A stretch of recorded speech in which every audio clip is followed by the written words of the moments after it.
Acompanhamento do plano de autocuidado no domicílio. No caso do seu João, que estamos estudando aqui no curso, podemos perceber que existem muitos desafios. Essa visita que presenciamos no material anterior nos ajuda a ter um pouquinho de ideia de como abordar a família, o paciente e conduzir o acompanhamento do autocuidado. Obviamente, essa foi uma visita bastante resumida, a título de exercício e exemplo de possibilidades de abordagem, em cima de um caso hipotético. Existem muitas formas de abordar. Ao longo do conteúdo da aula, iremos analisando os aspectos da VD que foram importantes para auxiliar nesse acompanhamento do plano de autocuidado. Identificando situações de vulnerabilidade, o primeiro ponto que nós vamos trabalhar.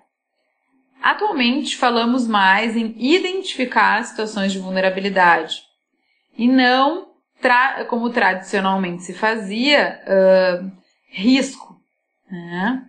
Mas qual a diferença entre vulnerabilidade e risco? Risco o que é? É a exposição de um indivíduo ou de um grupo a determinados contextos que envolvem comportamentos, modos de vida, opção sexual e aspectos culturais e sociais que tornam pessoas ou grupos suscetíveis aos agravos de saúde. Então, quando falamos de risco, estamos falando de probabilidades. O que é mais provável que aconteça com determinada pessoa ou menos provável? Sabemos que qualquer diabético que coma doces e mantenha o seu nível de açúcar alto pode ter um grande risco de ter pioras no seu estado de saúde.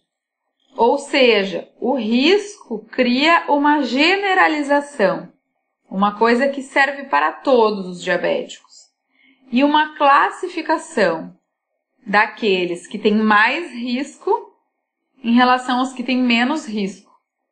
Isso pode dar a ideia de que apenas o sujeito é responsável por não se expor ao risco, de que é uma responsabilidade apenas do indivíduo, desconsiderando todos os fatores do contexto dele. Já o que seria a vulnerabilidade? A vulnerabilidade inclui o sujeito e as percepções que ele tem sobre os problemas de saúde dele. Assim, a vulnerabilidade é quando há pouca capacidade da pessoa decidir sobre sua situação de saúde. Como depende de cada sujeito, a vulnerabilidade varia conforme o contexto de cada um, conforme o gênero, a raça, a condição econômica daquela pessoa, sua rede social, a rede de serviços que está disponível. Então, neste caso, quando falamos em vulnerabilidade, não avaliamos qual é o risco de um diabético ao agravar sua situação de saúde, considerando de forma genérica, mas sim qual o contexto do seu João, quais as características de seu cotidiano e de sua vida que podem aumentar sua exposição ao risco ou diminuir. Varia, então, conforme o contexto. No conceito de vulnerabilidades, temos 3 planos. O plano social, que tem a ver com as questões culturais, com a escolaridade, a classe social, entre outros. O plano programático ou institucional, que tem a ver com o acesso aos serviços, o quanto as pessoas conseguem acessar os serviços e os insumos, medicamentos, tratamentos, e a forma como a atenção é dada, por exemplo, quanto aquela atenção é integral ou não. E o terceiro plano seria o individual ou comportamental. Mas, afinal, por que é importante identificar vulnerabilidades?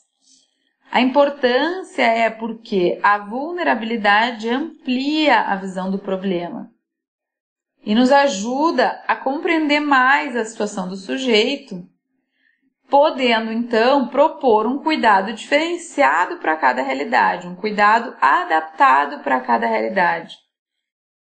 Por exemplo, às vezes temos um grande risco, mas a pessoa compreende bem sua situação de saúde, busca ajuda e realiza o autocuidado.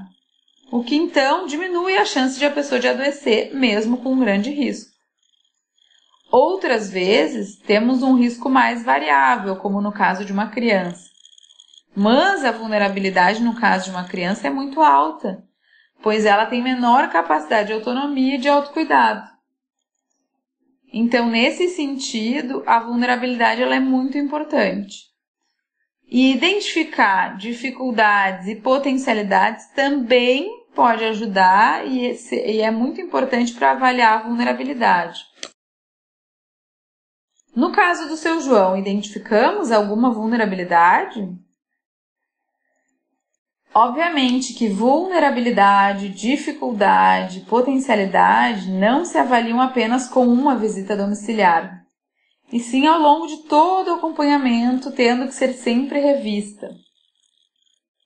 Mas aqui vamos fazer um exercício de pensar algumas potencialidades e dificuldades. Algumas potencialidades que tornam o seu João menos vulnerável, que diminuem a vulnerabilidade dele. A primeira seria vínculo com a unidade e com a comunidade. O vínculo pode ser uma coisa muito positiva. Depois temos a aceitação consciente do tratamento, apesar da resistência em ir à unidade e seguir as orientações. O outro ponto seria a família apoiando afetivamente e no cuidado. A existência de atividades de lazer, como o futebol, que é essencial nessas situações. O bom humor. Estas são algumas potencialidades. E as dificuldades? As dificuldades que tornam o seu João mais vulnerável, que deixam ele numa condição de maior vulnerabilidade, poderiam ser a dificuldade de perceber os efeitos negativos do agravamento da doença, mesmo ele tendo uma percepção inicial sobre a doença como aparece na história. Depois teríamos o fato da esposa ser cozinheira de doces, que é um agravante.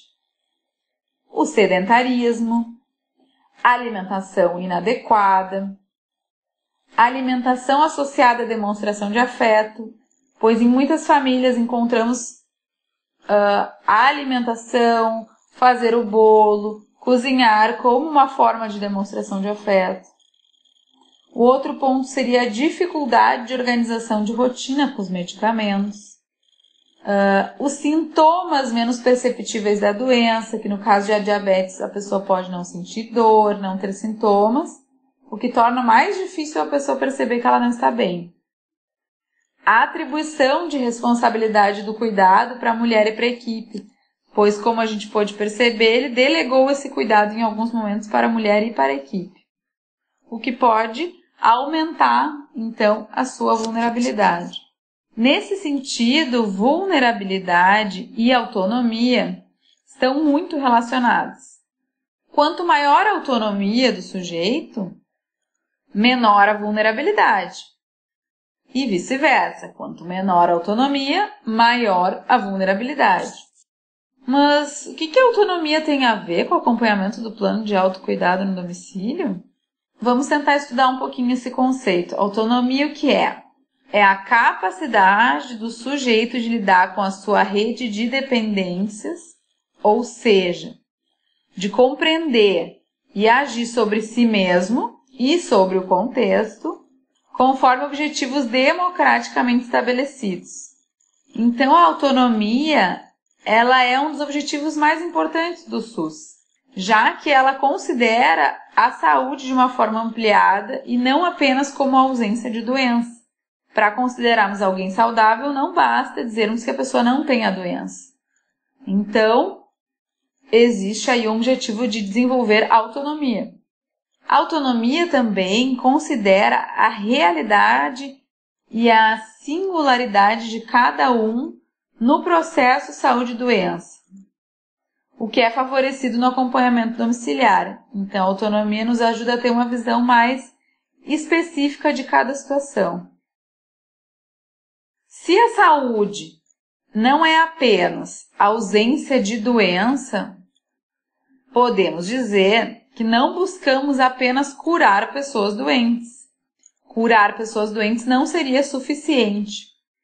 No caso da diabetes, isso é mais forte ainda, pois não podemos curar a diabetes, mas ajudar as pessoas a conviverem com ela de forma mais autônoma e se expondo menos aos riscos. Isso é muito importante. Assim, qual o nosso papel? Podemos ajudar a aumentar a autonomia das pessoas para diminuir a vulnerabilidade e ajudá-las a se cuidarem, compreendendo as suas dificuldades, os seus problemas de saúde, os contextos de vida. Nesse sentido, a autonomia não é o contrário de dependência, não é o sinônimo de independência, e tampouco é uma liberdade absoluta.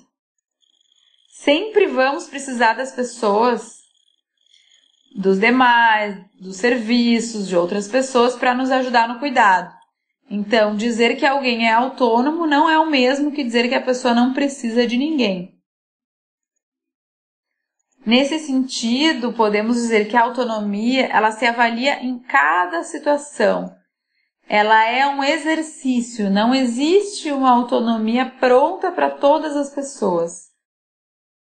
Porque, por exemplo, um diabético como o seu João continua ingerindo açúcares mesmo sabendo racionalmente que isso pode lhe fazer mal. Imagino que essa seja uma questão de vocês. Ele não estaria exercendo sua autonomia no autocuidado? Será? Não está aderindo ao tratamento? Bom, na sequência da aula, trabalharemos a questão da adesão ao tratamento, para ajudar a entender um pouquinho a importância do conceito de autonomia no autocuidado.